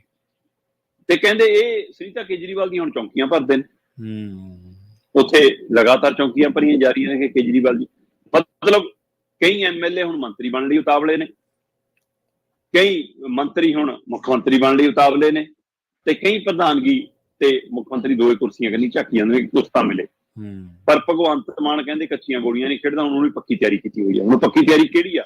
ਆਪਣੀ ਪਾਰਟੀ ਦੇ ਅੰਦਰ ਕੁਰਸੀ ਬਚਾਉਣ ਦੀ ਜਾਂ ਕੁਰਸੀ ਸਣੇ ਦੂਜੀ ਪਾਰਟੀ 'ਚ ਬਹਿਣ ਦੀ। ਇਹ ਖੂਬ ਤਣਾਅ ਵਾਲਾ ਮਾਹੌਲ ਹੈ। ਉਹ 13 ਤਰੀਕ ਤੋਂ ਬਾਅਦ ਹੋ ਸਕਦਾ ਕੋਈ ਵੱਡੀ ਹਲਚਲ ਹੋਵੇ। ਜਿਹੜੇ 4 ਤੋਂ 6 ਮੰਤਰੀਆਂ ਨੂੰ ਬਦਲਣ ਦੀ ਗੱਲ ਸੀ, ਅੱਜ ਉਹ 8 ਤੋਂ 12 ਦੀ ਗੱਲ ਤੁਰ ਪਈ। ਅੱਛਾ, ਗਿਣਤੀ ਇੱਥੇ ਤੱਕ ਦੀ ਚਰਚਾ ਆ ਗਈ। ਤਾਂ ਲਗਭਗ ਇਹਨਾਂ ਪੂਰੀ ਕੈਬਨਿਟ ਨਵੀਂ ਦੇਖਣ ਨੂੰ ਮਿਲ ਸਕਦੀ ਹੈ। ਸੋ ਹੁਣ ਇਹ ਪਹਿਲੂ ਕਦੋਂ ਰੰਗ ਦਿਖਾਉਂਦਾ ਕਿ ਕਿਉਂਕਿ ਕੇਜਰੀਵਾਲ ਉਹਨਾਂ ਦੇ ਆਪਣੇ ਹਾਲਾਤ ਸੁਖਾਵੇਂ ਨਾ ਹੋਣ ਕਾਰਨ ਇਹ ਸਾਰਾ ਕੁਝ ਮਾਮਲੇ ਲਟਕਦੇ ਰਹੇ ਆ। ਪਰ ਹੁਣ ਕੀ ਅੰਦਰੋਂ ਇਹ ਹੁਕਮ ਆਏਗਾ ਤੇ ਇਹਦੇ ਹੁਕਮ ਨਾਲ ਕੀ ਸਾਰੇ ਸਿਰ ਨਵਾ ਕੇ ਮੰਨਣਗੇ ਜਾਂ ਪਾਰਟੀ ਪਾਟੋ ਧੜ ਵੀ ਹੋ ਸਕਦੀ ਹੈ। ਕਿਉਂਕਿ ਜੇ ਭਗਵੰਤ ਮਾਨ ਹੋਰੀ ਮੁੱਖ ਮੰਤਰੀ ਦਾ ਉਮੀਦਵਾਰ ਨਾ ਬਣਾਉਣ ਤੇ ਬਾਗੀ ਹੋ ਕੇ ਘਰੇ ਬਹਿ ਸਕਦੇ ਆ ਤੇ ਮੁੱਖ ਮੰਤਰੀ ਦੀ ਕੁਰਸੀ ਵਾਪਸ ਲੈਣ ਤਾਂ ਕੁਝ ਵੀ ਹੋ ਸਕਦਾ ਫਿਰ। ਸੋ ਕੀ ਇੱਥੇ ਤੱਕ ਆਮ ਆਦਮੀ ਪਾਰਟੀ ਦੇ ਅੰਦਰ ਚਿੜੀ ਪੱਕ ਰਹੀ ਹੈ ਕਿ ਤਣਾਅ ਇੰਨਾ ਆ ਗਿਆ ਕਿ ਖੇਮਿਆਂ 'ਚ ਵੱਟ ਚੁੱਕੀ ਆ, ਜਾਂ ਇਹ ਇੱਕ ਬਣਾਇਆ ਗਿਆ ਵਿਰੋਧੀ ਦਲਾਂ ਦਾ ਇੱਕ ਗੁਬਾਰ ਹੈ।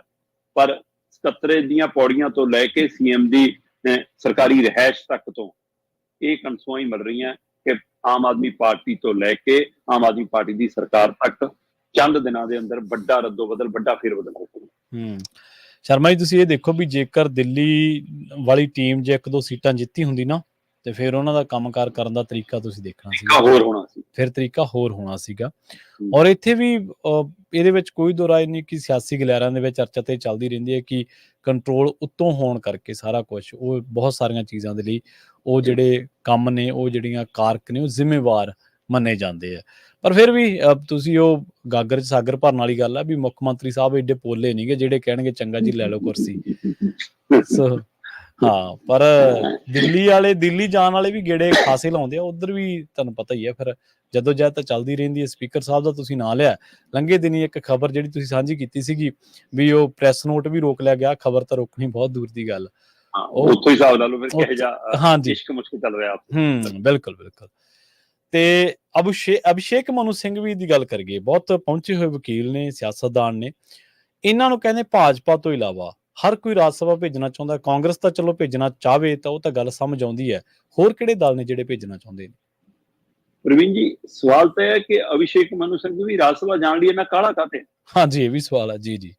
ਤੇ ਉਹਦੇ ਬਾਵਜੂਦ ਉਹਦੀ ਗੱਡੀ ਸਿਰੇ ਨਹੀਂ ਲੱਗਦੀ, ਬਾਰ-ਬਾਰ ਝਟਕੇ ਖਾ ਕੇ ਰੁਕ ਜਾਂਦੀ ਹੈ। ਮਤਲਬ ਕੋਸ਼ਿਸ਼ ਕੀਤੀ ਕਿ ਲੈ ਹਿਮਾਚਲ 'ਚ ਆਪਣੀ ਸਰਕਾਰ ਤੇ ਆਪਾਂ ਭੇਜ ਕੇ ਵਿਹਲੇ ਹੋਈਏ, ਤੇ ਉੱਥੇ ਗੱਲ ਨਹੀਂ ਬਣੀ।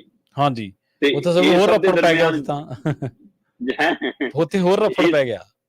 ਹਾਂ ਜੀ, ਇਹ ਸਭ ਦੇ ਦਰਮਿਆਨ ਕੇਜਰੀਵਾਲ ਜੀ ਦੇ ਵਕੀਲ ਸੀਗੇ ਅਭਿਸ਼ੇਕ ਮਨੂ ਸਿੰਘ ਵੀ, ਤੇ ਕੇਜਰੀਵਾਲ ਜੀ ਕਹਿੰਦੇ ਕੋਈ ਨਾ, ਅਸੀਂ ਵੀ ਇੰਡੀਆ ਗੱਠਜੋੜ ਦਾ ਹਿੱਸਾ ਜੀ, ਅਸੀਂ ਭੇਜ ਦਿੰਨੇ ਆ। ਔਰ ਪਹਿਲਾਂ ਇਹ ਲੱਗ ਰਿਹਾ ਸੀਗਾ ਕਿ ਇਹ ਕਾਂਗਰਸ ਨਾਲ ਬਗਾਵਤ ਵਰਗਾ ਸਥਿਤੀ ਹੈ, ਠੀਕ ਹੈ ਜੀ, ਕਿ ਕਾਂਗਰਸ ਦੇ ਲੀਡਰ ਨੂੰ ਇਹ ਭੇਜ ਰਹੇ ਨੇ। ਪਰ ਹੁਣ ਸਮਝ ਆ ਰਹੀ ਹੈ ਕਿ ਇਹਦੇ ਪਿੱਛੇ ਵੀ ਕਾਂਗਰਸ ਹੀ ਸੀ। ਕਾਂਗਰਸ ਦੀ ਉਹ ਨੀਤੀ ਹੈ ਕਿ ਜਿਵੇਂ ਮਰਜ਼ੀ ਕਰੀਏ, ਰਾਹੀਂ ਭੇਜੀ ਅਭਿਸ਼ੇਕ ਮਨੂ ਸਿੰਘ ਨੂੰ ਰਾਜ ਸਭਾ ਭੇਜੀ। ਤੇ ਉਹ ਤੋਂ ਬਾਅਦ ਸਵਾਤੀ ਮਾਲੀਵਾਲ ਵਾਲਾ ਕਾਂਡ ਵਾਪਰਿਆ। ਆਮ ਆਦਮੀ ਪਾਰਟੀ ਨੇ ਆਪਣੀ ਬੇਇੱਜ਼ਤੀ ਵੀ ਕਰਾਈ, ਜਲੂਸ ਵੀ ਕਢਾਇਆ, ਪਰ ਅਭਿਸ਼ੇਕ ਮਨੂ ਸਿੰਘ ਵੀ ਫਿਰ ਵੀ ਰਾਜ ਸਭਾ ਨਾ ਪਹੁੰਚਿਆ। ਉਹ ਸਾਰਾ ਖੇਲ ਇਸੇ, ਆਪਾਂ ਪਹਿਲਾਂ ਹੀ ਵਿਸਤਾਰਤ ਗੱਲ ਕਰ ਚੁੱਕੇ ਹਾਂ ਉਹਦੇ ਬਾਰੇ। ਹਾਂਜੀ, ਰਾਘਵ ਚੱਡਾ ਨੂੰ ਵੀ ਇਸ ਹਿਸਾਬ ਨਾਲ ਬਣਾਉਣ ਦੀ ਕੋਸ਼ਿਸ਼ ਕੀਤੀ, ਉੱਥੇ ਵੀ ਗੱਲ ਨਹੀਂ ਬਣੀ ਇਹਨਾਂ ਦੀ। ਤੇ ਇਹ ਤੋਂ ਐਂ ਲੱਗਾ ਕਿ ਅਭਿਸ਼ੇਕ ਮਨੂ ਸਿੰਘ ਨੂੰ ਤਾਂ ਰਾਜ ਸਭਾ ਜਾਣਾ ਹੁਣ ਔਖਾ ਹੈ। ਤੁਸੀਂ ਇਹ ਦੇਖੋ ਕਿ ਹਾਲ ਹੀ ਦੇ ਦੌਰਾਨ 15 ਸੀਟਾਂ ਅਜਿਹੀਆਂ ਨੇ ਜਿਹੜੀਆਂ ਰਾਜ ਸਭਾ ਲਈ ਭਰੀਆਂ ਜਾਣੀਆਂ ਨੇ। ਜੀ 15 ਸੀਟਾਂ, ਉਹਦੇ ਵਿੱਚੋਂ ਕੇਰਲਾ ਦੀਆਂ 3 ਨੇ, ਬਿਹਾਰ ਦੀਆਂ 2 ਨੇ, ਮਹਾਰਾਸ਼ਟਰ ਦੀਆਂ 3 ਨੇ, ਤਾਮਿਲਨਾਡੂ, ਅਸਾਮ, ਮੱਧ ਪ੍ਰਦੇਸ਼, ਰਾਜਸਥਾਨ, ਹਰਿਆਣਾ ਤੇ ਤ੍ਰਿਪੁਰਾ, ਇਹਨਾਂ ਦੀ 1-1 ਸੀਟਾਂ ਦੇ ਨੇ। ਠੀਕ ਹੈ ਜੀ। ਪਰ ਇਹਨਾਂ ਸਾਰਿਆਂ ਚੋਂ ਕਾਂਗਰਸ ਨੇ ਹਿਸਾਬ ਕਿਤਾਬ ਲਾ ਕੇ ਦੇਖ ਲਿਆ, ਉਹਨਾਂ ਦਾ ਇੱਕ ਵੀ ਬੰਦਾ ਨਹੀਂ ਜਾ ਰਿਹਾ। ਅੱਛਾ। ਤੇ ਫਿਰ ਭੇਜਣ ਕਿਵੇਂ?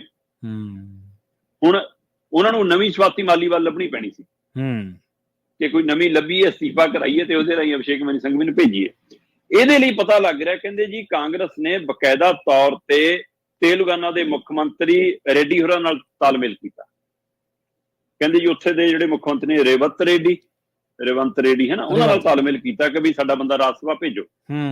ਉਹ ਕਹਿੰਦੇ ਜੀ ਮੈਂ ਕਿਵੇਂ ਭੇਜ ਸਕਦਾ, ਸਾਡੀ ਤਾਂ ਕੋਈ ਹੈ ਨਹੀਂ ਇਹ ਜੀ ਪੋਸਟ ਅਜੇ। ਉਹਨਾਂ ਨੂੰ ਸਲਾਹ ਦਿੱਤੀ ਆਪ ਕਿ ਅਨਿਲ ਯਾਦਵ ਦਾ ਅਸਤੀਫਾ ਕਰਾ ਲਓ। ਠੀਕ ਹੈ, ਅਨਿਲ ਯਾਦਵ ਦਾ ਅਸਤੀਫਾ ਲੈ ਲਓ। ਤੇ ਰੈਡੀ ਕਹਿੰਦਾ ਜੀ ਕੋਈ ਨਾ, ਫਿਰ ਜੇ ਤੁਸੀਂ ਇਹੀ ਗੱਲ ਆ ਕਿ ਅਭਿਸ਼ੇਕ ਮਨੂ ਸਿੰਘ ਨੂੰ ਭੇਜਣਾ, ਫਿਰ ਮੈਂ ਅਸਤੀਫਾ ਲੈਣਾ ਨਹੀਂ ਲੈਣਾ ਮੇਰੇ ਤੇ ਛੱਡ ਦੋ, ਤੁਹਾਡਾ ਬੰਦਾ ਭੇਜ ਦਾਂਗੇ। ਠੀਕ ਹੈ। ਉਹ ਕਹਿੰਦੇ ਠੀਕ ਹੈ ਰੈਡੀ ਸਾਹਿਬ, ਤੁਹਾਡੇ ਤੇ ਛੱਡਿਆ।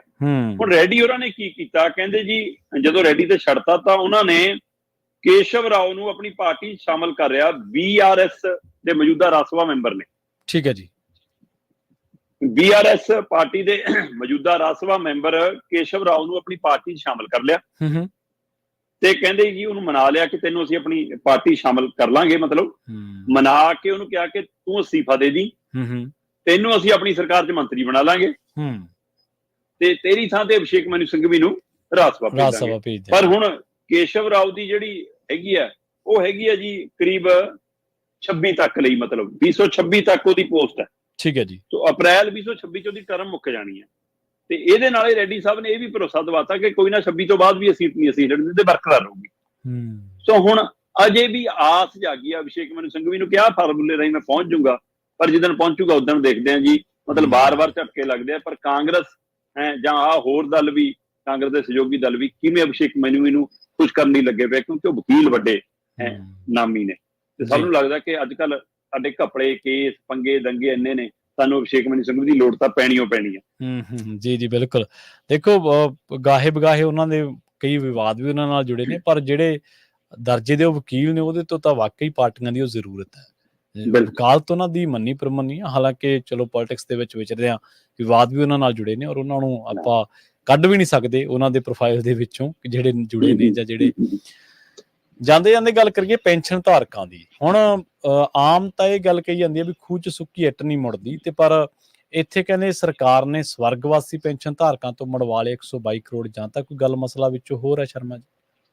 ਪ੍ਰਵੀਨ ਜੀ, ਆਪਾਂ ਇਸੇ ਪ੍ਰੋਗਰਾਮ 'ਚ ਗੱਲ ਕੀਤੀ ਸੀ ਕਿ ਦੇ ਦੌਰਾਨ ਸੂਚੀਆਂ ਤੋਂ ਬਾਅਦ ਹਿਸਾਬ ਲੱਗਿਆ, ਜਦੋਂ ਪਤਾ ਲੱਗਿਆ ਕਿ ਭਾਈ ਇੰਨੇ ਬਜ਼ੁਰਗ ਤਾਂ ਚੜ੍ਹਾਈ ਕਰ ਲਏ ਤੇ ਉਹਨਾਂ ਦੇ ਖਾਤਿਆਂ 'ਚ ਪੈਨਸ਼ਨ ਕਿੱਥੋਂ ਆਈ ਜਾਂਦੀ। ਬਿਲਕੁਲ ਸਹੀ ਹੈ ਜੀ। ਉਸ ਤੋਂ ਬਾਅਦ ਆਪਾਂ ਕਿਹਾ ਸੀ ਕਿ ਸਰਕਾਰ ਇਸ ਪਰ ਨਜ਼ਰਸਾਨੀ ਕਰ ਰਹੀ ਹੈ।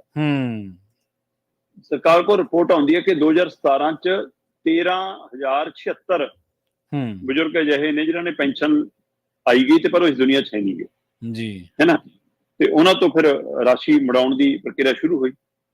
ਇਸ ਤਰ੍ਹਾਂ ਪਿਛਲੇ 2.5 ਸਾਲਾਂ ਦੇ ਵਿੱਚ ਕਰੀਬ ਮਤਲਬ ਕਿ ਤੁਸੀਂ ਕਹਿ ਸਕਦੇ ਹੋ 2.5 ਲੱਖ ਇਹੋ ਜਿਹੇ ਬਜ਼ੁਰਗ ਜਿਹੜੇ ਇਸ ਦੁਨੀਆ 'ਚ ਨਹੀਂ ਰਹੇ, ਉਹਨਾਂ ਤੋਂ 122 ਕਰੋੜ ਦੀ ਵਾਪਸੀ ਵਸੂਲੀ ਹੋ ਗਈ। 2,33,476 ਅਜਿਹੇ ਬੁਢਾਪਾ ਪੈਨਸ਼ਨ ਬਜ਼ੁਰਗ ਨੇ ਜਿਹੜੇ ਇਸ ਦੁਨੀਆ ਤੋਂ ਜਾ ਚੁੱਕੇ ਨੇ, ਪਰ ਉਹਨਾਂ ਦੇ ਖਾਤਿਆਂ 'ਚ ਪੈਸਾ ਆਈ ਗਿਆ ਤੇ 122 ਕਰੋੜ ਦੀ ਹੁਣ ਵਸੂਲੀ ਹੋਈ ਹੈ।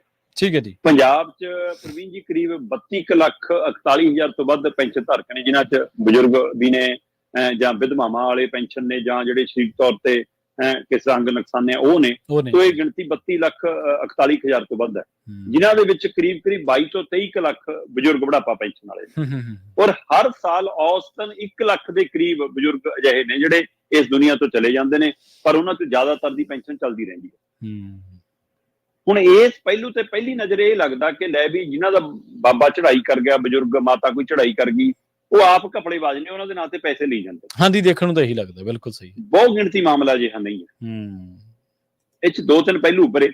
ਠੀਕ ਹੈ ਜੀ। ਇੱਕ ਪਹਿਲੂ ਤਾਂ ਇਹ ਉੱਭਰਿਆ ਕਿ ਜ਼ਿਆਦਾਤਰ ਲੋਕ ਅਜੇ ਵੀ ਮਤਲਬ ਜਿਹੜੇ ਬਜ਼ੁਰਗ ਦੇ ਨਾਂ ਤੇ ਕੋਈ ਜ਼ਮੀਨ ਜਾਇਦਾਦ ਦੀ ਨਹੀਂ, ਕੋਈ ਇਹੋ ਜਿਹੀ ਲੋੜ, ਕੋਈ ਸਰਕਾਰੀ ਪੈਨਸ਼ਨ ਪੁੰਛਣ ਵਾਲਾ ਮਸਲਾ ਨਹੀਂ, ਉਹ ਸਰਟੀਫਿਕੇਟ ਨਹੀਂ ਬਣਾਉਂਦੇ। ਡੈਥ ਸਰਟੀਫਿਕੇਟ ਦੀ ਕੋਸ਼ਿਸ਼ ਨਹੀਂ ਕਰਦੇ। ਸਰਕਾਰੀ ਦਫ਼ਤਰਾਂ 'ਚ ਕਿਹੜਾ ਗੇੜਾ ਕੱਢੂ, ਆਪਣੇ ਕਿਹੜਾ ਬਾਬੇ ਦੇ ਨਾਂ ਕੋਈ ਮਰੱਬੇ ਬੋਲਦੇ ਆ ਕਿ ਇੱਕ ਦੂਜੇ ਦੇ ਨਾਂ ਕਰਾਉਣੇ ਆ, ਲੋੜ ਨਹੀਂ ਡੈਥ ਸਰਟੀਫਿਕੇਟ ਦੀ। ਐਂ ਚੱਲੀ ਜਾਂਦਾ। ਅੱਛਾ, ਕਈਆਂ ਦੇ ਇਹ ਹੈ ਕਿ ਜੇ ਕਰਾ ਲਿਆ ਤਾਂ ਜਿੱਥੇ ਆਪਣੇ ਕੰਮ ਲਈ ਲੋੜ ਆ ਉੱਥੇ ਵਰਤ ਲਿਆ, ਪੈਨਸ਼ਨ ਵਾਲੇ ਖਾਤੇ 'ਚ ਜਮ੍ਹਾਂ ਕਰਾਉਣੇ ਨਹੀਂ ਗਏ, ਤੇ ਉਹ ਘਰ ਦੇ ਹਿਸਾਬ ਨਾਲ ਬੰਦਾ ਚੜ੍ਹਾਈ ਕਰ ਗਿਆ ਤੇ ਬੈਂਕ ਵਾਲਿਆਂ ਦੇ ਪੈਨਸ਼ਨ ਵਾਲਿਆਂ ਦੇ ਵਿਭਾਗ ਦੇ ਹਿਸਾਬ ਨਾਲ ਅਜੇ ਚੱਲ ਰਿਹਾ। ਸੋ ਉਹਦੇ ਖਾਤੇ 'ਚ ਪੈਸੇ ਹੈਗੇ। ਮਤਲਬ ਹੋ ਸਕਦਾ ਕਈਆਂ ਨੇ ਬੈਂਕ ਵਾਲਿਆਂ ਨਾਲ ਮਿਲੀ ਭੁਗਤ ਕਰਕੇ ਕਢਾਏ ਵੀ ਹੋਣ, ਪਰ ਜ਼ਿਆਦਾਤਰ ਪੈਸੇ ਬੈਂਕ ਖਾਤਿਆਂ 'ਚ ਇਕੱਠੇ ਹੋਈ ਗਏ। ਤੇ ਫਿਰ ਬੈਂਕ ਖਾਤਿਆਂ ਰਾਹੀਂ ਵਾਪਸੀ ਦੀ ਪ੍ਰਕਿਰਿਆ ਹੈ ਜਿਹੜੀ ਇਹ 122 ਕਰੋੜ ਵਰਗੀ ਵਸੂਲੀ ਹੋਈ ਹੈ। ਠੀਕ ਹੈ ਜੀ। ਇਹ ਕਿਸੇ ਜ਼ਿਆਦਾ 99% ਪੈਸੇ ਕਢਾਏ ਨਹੀਂ ਗਏ ਹਰ ਮਹੀਨੇ, ਕਿਉਂਕਿ ਉਹਨਾਂ ਦੀ ਨਜ਼ਰ 'ਚ ਬਾਬਾ ਜਿਉਂਦਾ ਹੈ ਤੇ ਉਹ ਖਾਤੇ ਜਾਈਏ। ਹੁਣ ਇਹਨਾਂ ਨੇ ਫਾਰਮੂਲਾ ਕੱਢਿਆ ਕਿ ਇੱਕ ਤਾਂ ਤੈਅ ਸਮੇਂ ਤੇ ਬੈਂਕ ਜਾਣਕਾਰੀ ਮੰਗੇ, ਹੈ ਨਾ, ਆਇਡੈਂਟੀ ਮੰਗੇ ਕਿ ਹਾਂ ਬਈ ਬੰਦਾ ਜਿਉਂਦਾ। ਦੂਜਾ, ਆਂਗਣਵਾੜੀ ਵਰਕਰਾਂ ਨੂੰ ਲਾਤਾ ਕਿ ਤੁਹਾਡੇ ਲਈ ਇਨਾਮ ਹੈ ਬੰਦਾ ਮਰਨ ਦੀ ਸੂਚਨਾ ਦੇਣ ਤੇ ਵੀ। ਠੀਕ ਹੈ। ਉਹਨਾਂ ਨੂੰ ਇਨਸੈਂਟਿਵ ਮਿਲੂਗਾ। ਮਤਲਬ ਜੇ ਕੋਈ ਪਿੰਡ 'ਚ ਬੁਢਾਪਾ ਪੈਨਸ਼ਨ ਵਾਲਾ ਬਜ਼ੁਰਗ ਚੜ੍ਹਾਈ ਕਰਦਾ ਤਾਂ ਕਹਿੰਦੇ ਕਿ ਉਹਦੇ ਲਈ ਬਕਾਇਦਾ ਤੌਰ ਤੇ ਇਹਨਾਂ ਨੇ ਤੈਅ ਕੀਤਾ ਕਿ ਆਂਗਣਵਾੜੀ ਵਰਕਰ ਜੇ 10 ਦਿਨਾਂ 'ਚ ਸੂਚਨਾ ਦਿੰਦਾ ਤਾਂ ਉਹਨੂੰ 100 ਰੁਪਏ ਦਾ ਇਨਾਮ। ਠੀਕ ਹੈ ਜੀ। ਜੇ 10 ਤੋਂ 20 ਦਿਨਾਂ 'ਚ ਸੂਚਨਾ ਦਿੰਦਾ ਉਹਨੂੰ ਵੱਖਰਾ 50 ਰੁਪਏ ਦਾ ਇਨਾਮ। ਜੇ 20 ਦਿਨਾਂ ਤੋਂ ਬਾਅਦ ਦਿੰਦਾ ਤਾਂ 25 ਰੁਪਏ। ਸੋ ਇਸ ਲਈ ਆਂਗਣਵਾੜੀ ਦੀ ਹੁਣ ਜ਼ਿੰਮੇਵਾਰੀ ਬਣ ਗਈ ਕਿ ਪਿੰਡ 'ਚ ਕੌਣ ਜੰਮ ਰਿਹਾ, ਕੌਣ ਮਰ ਰਿਹਾ, ਇਹਦੀ ਜਾਣਕਾਰੀ ਸਮਾਜ ਕਲਿਆਣ ਵਿਭਾਗ ਨੂੰ, ਪੰਚਾਇਤ ਵਿਭਾਗ ਨੂੰ ਜਾਂ ਸੰਬੰਧਿਤ ਵਿਭਾਗ ਨੂੰ ਦਵੇ। ਤੇ ਦੂਏ ਪਾਸੇ ਬੈਂਕ ਦੀ ਵੀ ਜ਼ਿੰਮੇਵਾਰੀ ਬਣ ਗਈ ਕਿ ਹਰ 3 ਮਹੀਨੇ 6 ਮਹੀਨੇ ਬਾਅਦ ਦੀ ਸਮੀਖਿਆ ਕਰਦਾ ਰਹੇ, ਕਿਉਂਕਿ ਅਸਲ ਦੇ ਵਿੱਚ ਬੈਂਕ 'ਚ ਜਦੋਂ ਪੈਸਾ ਆ ਗਿਆ ਉਹ ਵਾਪਸੀ ਪ੍ਰਕਿਰਿਆ ਵੀ ਬਹੁਤ ਔਖੀ ਹੈ। ਸੋ ਉਹਦੇ ਨਾਲ ਬੈਂਕ ਵਾਲਿਆਂ ਦੇ ਵੀ ਹੱਥ ਪੈਰ ਫੁੱਲਦੇ ਆ ਸਾਰੀ ਪ੍ਰਕਿਰਿਆ ਦੇ ਨਾਲ। ਸੋ ਕੁੱਲ ਮਿਲਾ ਕੇ ਪਿਛਲੇ 2.5 ਸਾਲਾਂ 'ਚ 122 ਕਰੋੜ ਦੀ ਵਸੂਲੀ ਉਹਨਾਂ ਤੋਂ ਹੀ ਜਿਹੜੇ ਦੁਨੀਆ ਤੋਂ ਜਾ ਚੁੱਕੇ ਸੀ, ਉਹਨਾਂ ਦੇ ਖਾਤਿਆਂ 'ਚ ਪੈਨਸ਼ਨ ਆ ਰਹੀ ਸੀ। ਇਸ ਲਈ ਸਵਰਗ 'ਚ ਗਿਆ ਤੋਂ ਵੀ ਅਗਲੇ ਪੈਸੇ ਮੋੜ ਲਿਆ ਜੀ। ਹਾਂ, ਪਰ ਇਹ ਜਿਹੜੇ ਦੋਸ਼ ਵੱਡੇ ਪੰਜਾਬ ਦੇ ਸਿਰ ਲੱਗ ਰਹੇ ਸੀ ਕਿ ਸ਼ਾਇਦ ਪੰਜਾਬ ਵਾਸੀ ਉਹਨਾਂ ਦੇ ਘਰ ਦੇ ਇਹੋ ਜਿਹਾ ਘਪਲਾ ਕਰਦੇ ਆ, ਇਹ ਉਹ ਵੀ ਸਥਿਤੀ ਸਪਸ਼ਟ ਕਰਦੀ ਹੈ ਕਿ 90%, 98%, 95%, 99% ਇਹੋ ਜਿਹੇ ਮਾਮਲੇ ਨਹੀਂ ਹੈ। ਇਹ ਜਿਹੜੀ ਇੱਕ ਦਫ਼ਤਰੀ ਕੁਤਾਹੀ ਕਹਿ ਸਕਦੇ ਆ ਇਹਨੂੰ, ਲੋਕਾਂ ਦੇ ਪੱਧਰ ਤੇ ਨਹੀਂ ਕੀਤੀ ਜਾ ਸਕਦੀ। ਹਾਂ, ਦਫ਼ਤਰ ਪੱਧਰ ਤੇ ਜਾਂ ਲੋਕਾਂ ਦੀ ਥੋੜੀ ਜਿਹੀ ਅਵੇਸਲਾਪਣ ਹੈ ਕਿ ਸਰਟੀਫਿਕੇਟ ਨਹੀਂ ਬਣਾਉਂਦੇ, ਜੇ ਬਣਾ ਲੈਣ ਤਾਂ ਜਮਾ ਨਹੀਂ ਕਰਾਉਂਦੇ, ਇਹ ਵੀ ਇੱਕ ਪਹਿਲੂ। ਜੀ ਜੀ। ਸ਼ਰਮਾ ਜੀ, ਇਹਨਾਂ ਖਾਸ ਖਬਰਾਂ ਤੇ ਖਾਸ ਜਾਣਕਾਰੀਆਂ ਦੇ ਲਈ ਤੁਹਾਡਾ ਬਹੁਤ ਬਹੁਤ ਧੰਨਵਾਦ ਜੀ। ਬਹੁਤ ਸ਼ੁਕਰੀਆ ਜੀ। ਪ੍ਰੋਗਰਾਮ ਖਬਰ ਤੇ ਨਜ਼ਰ ਨੂੰ ਆਪਾਂ ਇੱਥੇ ਸਮਾਪਤ ਕਰਾਂਗੇ, ਪਰ ਜਾਣ ਤੋਂ ਪਹਿਲਾਂ ਇੱਕ ਜਾਣਕਾਰੀ ਤੁਹਾਡੇ ਸਾਰਿਆਂ ਨਾਲ ਸਾਂਝੀ ਕਰਦੇ ਚੱਲੀਏ ਕਿ ਪੰਜਾਬੀ ਡੀਐਸਏ ਵੱਲੋਂ ਪੰਜਾਬੀ ਕਲਚਰ ਸੈਂਟਰ ਦੇ ਸਹਿਯੋਗ ਦੇ ਨਾਲ ਆਰਟ ਕੈਂਪ ਜਿਹੜਾ ਕਰਵਾਇਆ ਜਾ ਰਿਹਾ। ਇਹ 5ਵਾਂ ਸਾਲਾਨਾ ਆਰਟ ਕੈਂਪ ਆ ਤੇ ਇਸੇ ਦਰਮਿਆਨ ਆਰਟਿਸਟ ਜਿਹੜੇ ਸੁਖਪ੍ਰੀਤ ਸਿੰਘ ਨੇ, ਉਹਨਾਂ ਦੀ ਜਿਹੜੀ ਆਰਟ ਦੀਆਂ ਜਿਹੜੀਆਂ ਪੇਂਟਿੰਗਸ ਨੇ ਉਹਨਾਂ ਦੀ ਕਲਾ ਪ੍ਰਦਰਸ਼ਨੀ ਲੱਗੀ ਹੋਈ ਹੈ 2125 ਨਾਰਥ ਬਾਟਨ ਐਵੀਨਿਊ ਫਰੈਜ਼ਨੋ ਵਿਖੇ ਪੰਜਾਬੀ ਕਲਚਰ ਸੈਂਟਰ ਦੇ ਦਫ਼ਤਰ ਦੇ ਵਿੱਚ। ਤੁਸੀਂ ਉਹ ਪ੍ਰਦਰਸ਼ਨੀ ਦੇਖ ਵੀ ਸਕਦੇ ਹੋ ਤੇ ਉੱਥੇ ਤੁਸੀਂ ਆਪਣੀਆਂ ਫੋਟੋਆਂ ਬਾਰੇ, ਤਸਵੀਰਾਂ ਬਾਰੇ ਜਿਹੜਾ ਉਹਨਾਂ ਨੂੰ ਸੁਝਾਅ ਵੀ ਜਿਹੜੇ ਉਹਨਾਂ ਆਪਣੇ ਸੁਝਾਅ ਉਹਨਾਂ ਦੇ ਨਾਲ ਸਾਂਝੇ ਕਰ ਸਕਦੇ ਹੋ। ਜ਼ਰੂਰ ਪਹੁੰਚੋ 2125 ਨਾਰਥ ਬਾਟਨ ਐਵੀਨਿਊ ਦੇ ਵਿੱਚ 9 ਤੋਂ ਲੈ ਕੇ 6 ਵਜੇ ਤੱਕ ਇਹ ਪ੍ਰਦਰਸ਼ਨੀ ਤੁਸੀਂ ਦੇਖ ਸਕਦੇ ਹੋ। ਬਹੁਤ ਬਹੁਤ ਧੰਨਵਾਦ। ਸਤਿ ਸ਼੍ਰੀ ਅਕਾਲ।